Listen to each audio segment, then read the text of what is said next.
Have you ever wondered what all of the terms that you hear sports people throw out on Twitter mean?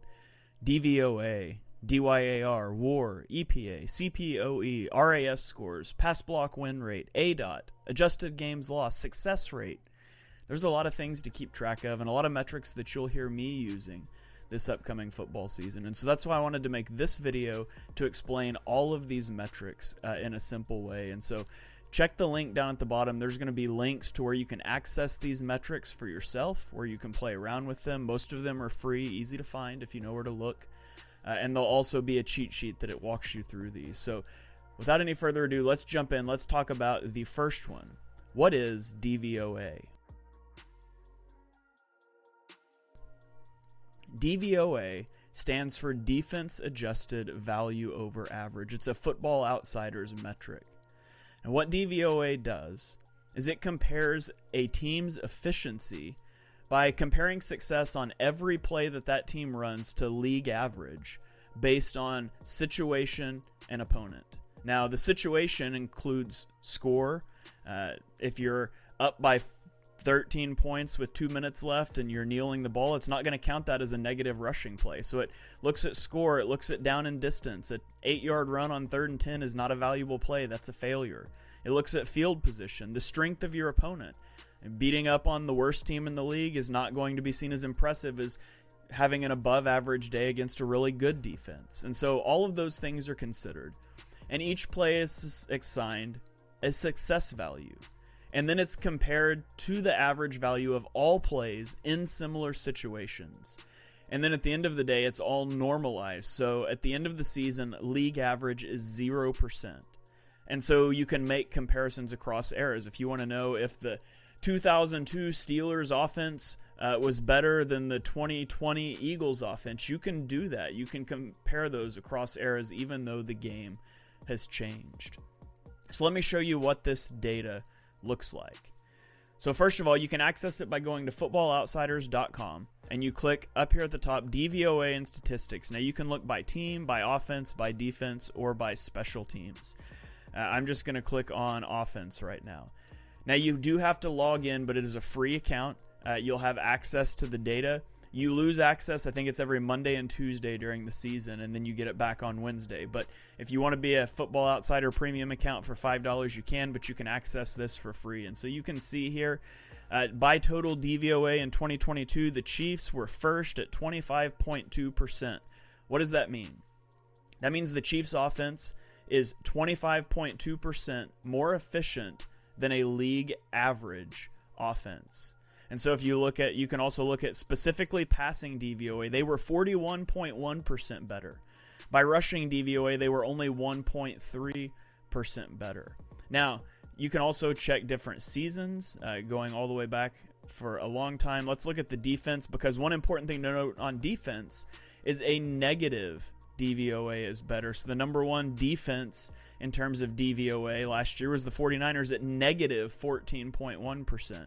That means the average offense playing them is going to be 14.1% worse than they would be playing the league average defense. You could think of this as the impact on the opposing offense.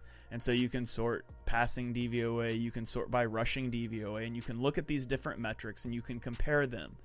I also have a tool that I'll link in the description here, where I've gone back every year to 2000 and I've input all of the DVOA rankings. And if you can download this, you won't be able to edit it. It's a view only, but you can download it and you can come up here and you can click whatever team that you want. Let's say you want to check the Eagles, and you can look at every year since 2000, their total DVOA, and then their pass DVOA, run DVOA on offense and on defense. That's a cool tool that you can play around with to see how teams compare across different eras. And so that is DVOA. DYAR stands for Defense Adjusted Yards Above Replacement, and it's another Football Outsiders metric that's tied closely to DVOA. Now, the problem for individual players is that DVOA is tricky because the best players often carry a high volume of targets or carries or touches or whatever it might be, and staying above average at high volume when you're the superstar player being focused on by the opposing defense is very hard. And so DYAR attempts to answer the question, what value does this player provide over a replacement level player? If he was out of the equation, you put a replacement level player in, how would it go? And so for the purpose of this, a replacement level player is defined as the bottom 10% of snap getters in the league at the position. And so, for example, again, if we click over to the Football Outsiders website, DVOA and statistics, you can click on position. And so let's take a look at wide receivers. And so you can see here in 2022, minimum 50 passes.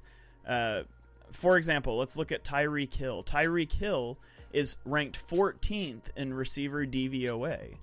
Now that's a little low for Tyreek Hill, but by DYAR, he is ranked 4th at 388. And so what this is trying to tell us is that Tyreek Hill generated in 2022 about 388 yards over what a replacement player would have. That doesn't mean they would have exactly 388 yards less. It means that Hill generated 388 yards worth of value above what a replacement level player would have.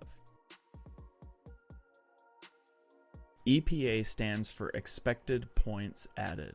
It's one of my favorite metrics to use and one of the most prominent ones that you'll see on Twitter and in football discourse in general. Now, it is based on a model that shows the points you're expected to score on a drive at any given moment based on field position, down, and distance. And so a few charts here that sort of shows how this works. First of all, we see that obviously the closer you get to the opponent's end zone, the more likely you are to score.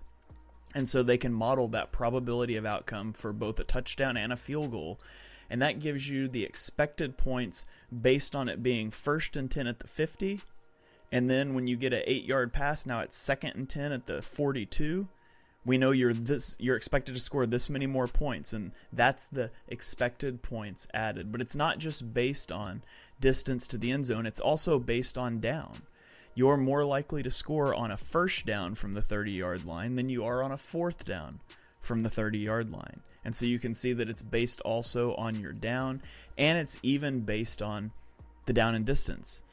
For example, you're more likely to score points on a 1st and 10 from the 30 than you are a 3rd and 1 from the 30-yard line, unless you're the Philadelphia Eagles with the tush-push QB sneak. And so all of this goes into a model, and you can see for every play, this is the expected points, and then after you run the play, this is the new expected points. You subtract those, and you get the expected points added. Now, what the offense gains or loses in expected points added is attributed to the defense. So if the offense has a big play and they add 1 expected point, then the defense also gets a +1. So for offense, a positive expected points added is good, and for a defense, a negative expected points added is good. So where can you get this? The best place, you can do all kinds of programming things with the model yourself, but the best place to do it is go to rbsdm.com and click on Team Stat Tools and click on Team Tiers. And it's right here. You can play with it. I usually set a garbage time filter at 10%. That means if win probability is over 90% or under 10%, it doesn't count the plays. So you're not going to get penalized for kneel downs, things like that. You can filter by weeks. If you only want to see the last half of the season, whatever, it goes all the way back to 1999. And then you can click on, we'll do Team Tiers first. And when I click on Team Tiers, it will load a graph, and it's going to show me the offensive and the defensive EPA. Now, sometimes it'll go a little slow. You can also exclude certain downs, certain quarters. You can exclude plays with turnovers. You can play with it a lot. And so you can see offensive EPA is on the bottom, so further to the right is a better offense. Defensive EPA is going vertically, and the negatives are at the top. So top is a good defense, right is a good offense. And so you can see, the Chiefs, the Bengals, the Eagles, the 49ers, the Bills are up here among the best teams in terms of overall EPA. The Texans had the worst offense, but their defense was just slightly below average. The Red Lions are average, and so you can play with it a little bit. You can also click on offense specifically if you only want to see offense, and it will break it down into dropback EPA, which includes scrambles, and rush EPA, which includes design QB runs. And you can scroll down and you can get this table You can filter by EPA per play, by success rate. It's not sorting right now, but it normally does. You can see drop back EPA versus rushing EPA.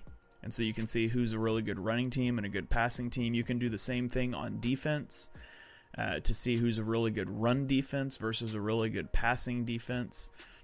You can see the Eagles were an exceptional drop back defense, but they were just an average rushing defense. The Titans were they were the best rushing defense in the league, but they were a below average passing defense. And so there's all kinds of things you can play around with EPA. Now let me go back to this homepage because you can also click on box scores, and we can look at advanced box scores for individual games, and you can also see this. So let's say I want to look at the Eagles game in the Super Bowl. Let's update, and it will show me the EPA per play for players. Jalen Hurts, 0.25 EPA per play, a total 14.1 EPA per play. You can see the EPA per play on early downs, late downs, broken down by runs and passes. You can see the EPA per rush attempt for various players. You can see the EPA per pass target. You can see all these different stats. It's estimated points added. RBSDM.com is the place to go to find it. It's easy to work with. It's one of my favorite stat models out there. Success rate measures if a play's outcome was successful. Now, successful play is defined by gaining 40% of the required yardage on first down, 60% of the required yardage on second down, and then a conversion on third or fourth down. So 1st and 10, you get a 4-yard play, that's a successful play. If it's 3rd and 10 and you get a 8-yard play, that's not a successful play. And so this is useful for us because it tells us how often are plays achieving the desired outcomes. Now, you can access this at the same place that we did the EPA statistics, rbsdm.com. And you'll notice if I scroll down right here, we have EPA per play, and then we have success rate, and we also have it per drop back, per rush. And so if we filter by now they're going to be generally the same. You notice we're sorted by EPA, but generally success rate also matches up. So why would we use success rate? Well, you notice here, like you look at the Cowboys, who are below the Dolphins in EPA per play, but they have a much higher success rate. What that tells us is the Dolphins are relying more on big plays. A 50-yard pass for a touchdown, that's going to generate a ton of EPA, but it's only one successful play. And so this tells us that down in and down out, the Cowboys were more successful than the Dolphins were. And so the reason we use this is it sort of filters out the flashy plays, and it just says how consistently is the offense moving. So you could think of success rate as the most consistent offenses, and you'll notice it's all the teams that are high in EPA. Like, you're not going to have a team with negative EPA like the Texans have a good success rate. They are correlated. But success rate is a little more consistent. It reflects a little more consistency, while as EPA can be swung by really high impact plays on both offense and defense. ADoT stands for average depth of target, and it's a measure of, on average, how far is the quarterback throwing the ball past the line of scrimmage. Now, this is useful because if you just look at yards per attempt, it factors in things like completion percentage, because if a quarterback completes less passes, it's going to bring down his yards per attempt. If you throw a lot of screens but you get really good yards after the catch, it can inflate those numbers. So this is sort of a measure of aggressiveness. How far downfield are you pushing the ball? Sometimes ADoT is also called intended air yards. You can also see things like air yards to the sticks. How far are you throwing past the first down marker on each play? And so you can access these metrics in a lot of places.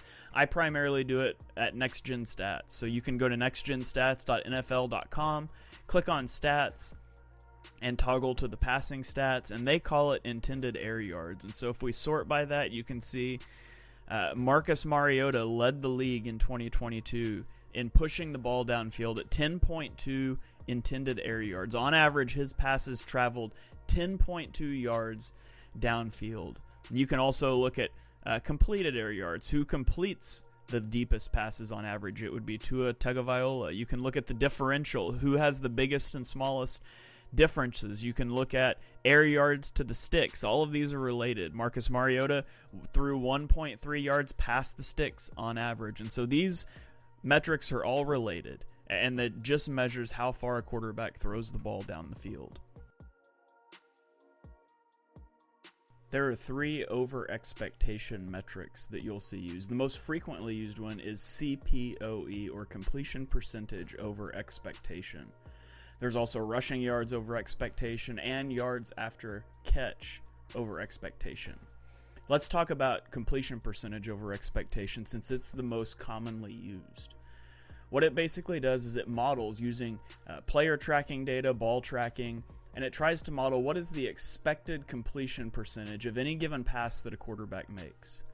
Now, generally speaking, shorter throws are going to be a higher completion probability, while longer throws, whether because it's pushed downfield or because it's outside the numbers, those are lower probability throws. And so then at the end of a game or the end of a season, you will average together all of the completion percentages that are expected and compare it to the quarterback's completion percentage to generate a completion percentage over expectation. Now, why is this useful?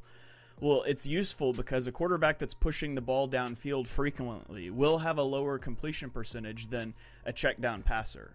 But if we set a baseline for what is expected, then we can really measure who is performing better, who's got better ball placement, who has better receivers sometimes that are making plays for them. It's the same thing with rushing yards over expectation and yards after catch over expectation. They're all based on player models. Now, you can go and access this data for yourself if you go to nextgenstats.nfl.com and you click on their stats tab. And then depending on what you're looking for, you can click on the passing. Now, it doesn't call it CPoE. It's this plus minus right here. Completion percentage over expectation. So we can see, for example, Patrick Mahomes' completion percentage in 2022 was 67.1. His expected completion percentage was 67.2, and so his actual CPoE was negative 0.01. And so you can see off the top, this isn't an end-all, be-all. Patrick Mahomes is a bad quarterback. He completed less of his passes than he should have. There's a lot of other things that go into play there, but you can sort. Baker Mayfield was the worst in this category. Zach Wilson, Cooper Rush, and then at the top, Mitch Trubisky, Geno Smith, Sam Darnold, Jalen Hurts. And so you can see there's variation. It's a data point. It's not the only thing that matters. You can also see the same thing if you want to for rushing.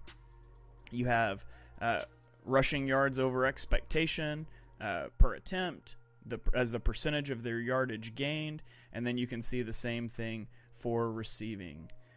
Yak per reception, expected yak per reception, and the plus minus yak above expectation. Before we go on to our next metric, let me just take a second and say that if you're enjoying this video, please consider subscribing to the channel here on YouTube at Shane Half NFL for more content like this. During the season, I will have deep dives, all 22 videos out after each Eagles game. You can also catch all of my podcasts here. Chalk Talk, which covers the entire NFL, weekly Birds of the Roundtable, which is a roundtable with other Philly podcasts, and I'll even be on for some halftime shows here. You can also check out my work on Bleeding Green Nation for post-game shows, the EPA podcast. You can give me a follow on Twitter at ShaneHalfNFL, where I tweet out all of this content, and you can check out Chalk Talk also in audio formats wherever you stream your podcasts. Thanks for the support, and now back to the video. ANY/A stands for Adjusted Net Yards Per Attempt. It takes into account passing yardage, sacks, touchdowns, and interceptions. Now, it assigns touchdowns a weight of 20 yards, interceptions a weight of 45 yards, negative 45 yards. And it basically combines that all and divides it by passing attempts. And so that makes it a little more valuable than just yards per attempt, because it doesn't matter if you have 12 yards per attempt if you throw 8 interceptions. You're going to kill your team. And so it's an efficiency metric that measures the impact of a quarterback while weighing those extreme positive plays, passing touchdowns, and the extreme negative plays, interceptions, and to a lesser degree sacks. Now, you can find this in a database on Pro Football Reference.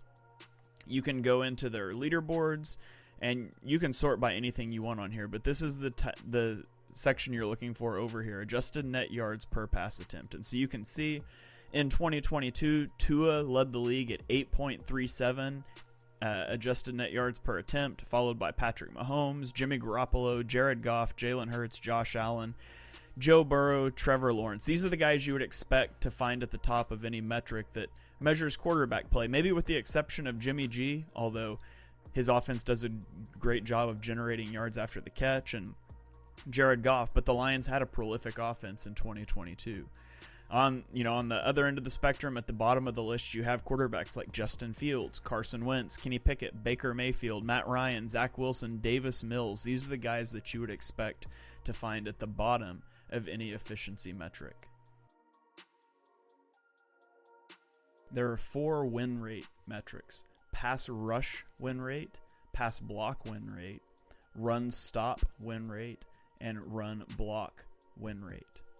All 4 of these are ESPN analytics that use next-gen stats player tracking data. Now, pass block / pass rush win rate is based on 2.5 seconds of either sustaining a block or beating a block. It is a zero-sum game. An edge rusher against a tackle, one guy's going to be awarded a win, the other's going to be awarded a loss. And so if the edge rusher gets by his blocker in 2.5 seconds or less, it is a pass rush win. And if the tackle sustains the block, it is a pass block win. Now, the run blocking is a little bit more nuanced. It is considered a run stop for a defender if he does one of 4 things. He can either beat his blocker, so he's in a position to stop the runner. He can push his blocker back into the running lane. He can contain the runner and force him to adjust his running lane. Or he can record a tackle within 3 yards of the line of scrimmage. All 4 of those are considered a run-stop win for the defensive player. If none of those happen, then the player that was tasked with blocking him is awarded a run-block win. So you can access these on the ESPN website. Now, I usually just go to Google and Google pass rush win rate, and it'll pull up a story. I'm not sure how to get there aside from this. I'll paste the link, but it pulls it up. And so right now it's the 2022 leaderboard. There's a refresher of what it is here. And so you can see it lists the highest pass rush win rate by edge defenders. You can see Micah Parsons at 30% led the league. Hassan Reddick was number 2 at 28%. It shows defensive tackle pass rush win rate, and then run stop win rate by position, pass block win rate by offensive position, run block win rate by offensive position. Now, you only get the top 10s in these. So if you're looking for someone outside the top 10, you can't find an individual player. But you do get the full rankings for teams. So team pass rush win rate, the Eagles were number 1 at 52%. The Saints were number 32 at 29%. And so you can see all of these for free on the ESPN website. Just go to Google and type in pass rush win rate, and it will take you right here. RAS stands for Relative Athletic Score, and it is a way to take height, weight, the position that a player plays, and all of the athletic testing from the combine, and put that all together into one numeric score on a scale from 0 to 10. 10 being the most athletic player to ever test at a position, 0 being the least athletic player. And the scale resets over time. For example, this year, quarterback Anthony Richardson outpaced Cam Newton, who was the previous 10.0. And so Anthony Richardson's now the 10.0, and everything else is recalculated. And so the 10 will always be the most athletic player that's ever tested. Now, this is useful because you can look at, say, wide receivers, and you can have a 6'5" wide receiver, and you can have a 5'9" wide receiver. Which one is more athletic? The 5'9" guy is obviously going to be quicker, but it adjusts for height, it adjusts for weight, and those things. So this is free data that you can access by going to ras.football.com, and it pulls up a page that looks just like this. And you can go in and you can pick, a specific team you want to look at. You can look at specific draft years, specific positions. Let's just go to quarterback because that's what I mentioned earlier. And so there's two columns here. There's RAS. This is the score at the time they tested. Oops. So you can see that there's several 10.0s here. There's 5 of them, right? But all-time RAS. The RAS is at the time they tested, and so that's why you see multiple people as 10.0, and then you can click sort by all-time, and you can see that only Anthony Richardson is the 10.0. Cam Newton was a 9.99, and you can click on the links here, and it will pull up their RAS card. And so you can see he was drafted by the Colts prior to the draft. This won't be in here. And it puts all of his things. Now, each of these is graded on a 0 to 10 scale. And so you can see he had the best vertical, the best broad jump. His 40-yard dash was elite. It wasn't the best ever. And it all turns into a score. Now, you can also come and you can run these guys as a different position. Like, what if he was a running back? How would he be as a running back? And so you can run him. It takes the same measurables. Look, he would be a 10.0 as a running back as well. And you can see RAS comps, guys that are most similar to him at the position. And so it's a really cool tool, just a baseline measure of athleticism for each player. DYAR stands for wins above replacement. It was first used as a baseball metric, but has started to make its way into football, although it is more difficult in football with different positional value. This metric is mainly done by Sports Info Solutions. There's others that do it as well. PFF has started to venture into it, but I'm going to talk about Sports Info Solutions.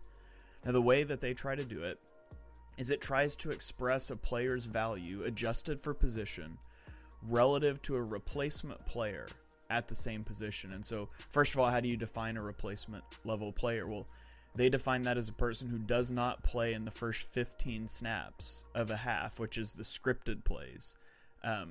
If you're not in the script, then you are a replacement level player. And so they use a metric called points above replacement, and then they convert that to wins above replacement using a multiplier based on the Pythagorean win percentage. And it uses some calculus that I'm not going to try to explain because it's kind of irrelevant to the process, because unfortunately, it's about $100 a month for a subscription to Sports Info Solutions, and that's going to price a lot of people out. But I will show you what it looks like, and as I cite some of these stats, you'll be able to know what I'm coming from. So this is the SIS data board, and for example, if I look at passing, I could filter by anything I want to, but we're going to click over to values, and this is the quarterbacks in 2022 sorted by wins above replacement. And so you can see Patrick Mahomes, 4.9 wins above replacement. If you put a replacement level player in for Patrick Mahomes for the entirety of the Chiefs season, their metric says they would have won about 5 less games. Justin Herbert is second at 3.7. Jared Goff was 3.0. Trevor Lawrence, 2.8. Joe Burrow, 2.6. Jalen Hurts, 2.6. And so you can sort of see, you can do the same thing for any position. You can do it for rushing. Let's look at the war for running backs. The number one, well, I guess not running back specifically, but the number one rusher in wins above replacement was Justin Fields at 1.5, Josh Jacobs at 1.3, Nick Chubb at 1.2. If we flip over to receivers, you can also view that when it loads here in just a minute maybe. And let's filter by wins above replacement, and we can see that number one, Devontae Adams and Justin Jefferson and Travis Kelce were all at 1.2. So you can see that quarterbacks are more valuable in this metric because of positional value. AGL, or Adjusted Games Lost, is a Football Outsiders metric that attempts to determine the impact of missing or injured players on NFL teams. And so it accounts both for players that miss a game entirely with an injury or players who are playing at less than 100% capacity. And it adjusts it based on their expected role on the team. And so, for example, say a team has an all-pro left tackle and a below-average right tackle. If they each miss a game, it would not have the same impact because the all-pro is a better projected player. It also takes into account positional value. For example, the impact of a quarterback missing a game or playing injured would be much more than that of, say, an offensive guard or a third wide receiver or those sorts of things. And so You can access this on Football Outsiders' website. It's a little harder to find. It's sort of a season-long thing, so it's not something you can necessarily look through throughout the season, at least not in a place that I'm aware of. But at the end of each season, they write up an article and they talk about some of their findings and they give the results. And so you can see in 2022, the Pittsburgh Steelers were the healthiest team in football with only 32 adjusted games lost. In 2021, they had 82.8, and so you can see their difference, and you can go through and look at that for any team. You can also scroll down, and they have it broken down by adjusted games lost on defense and on offense specifically. So again, the Steelers ranked first in offensive adjusted games lost, but 11th in defense. The Bills are even bigger difference, second in offense, 31st in defense. And so you can sort of see where teams were weak and where they were missing players. Now, what could you use that for? You could use it to say, like I did right here, I plotted adjusted games lost on the x-axis against team wins. And so you can see like the Rams and the Broncos led the league in adjusted games lost. It's no coincidence that they did not win very many games, but you can look for teams that are outliers. Like, for example, the 49ers, they lost an above average amount. They had a higher than average adjusted games lost, and yet they still hit 13 wins on the season. And you could also look for negative outliers like the Colts, who had relatively few injuries and they only won 4 games. And so there's a lot of things you could use it for, but that's what adjusted games lost is measuring. And that's going to wrap it up for this video. I hope that helps you guys gain a better understanding of what some of these metrics are, some of the terms that you'll hear me and other people use online, what they can be used for. I would encourage you guys to go dig into some of these metrics, play around with the tools and see what you guys think, what things you can find. If you have questions, you can always tweet at me on Twitter at ShaneHalfNFL. My DMs are always open. Be sure you check out the link in the description to all of this data. And happy stat hunting.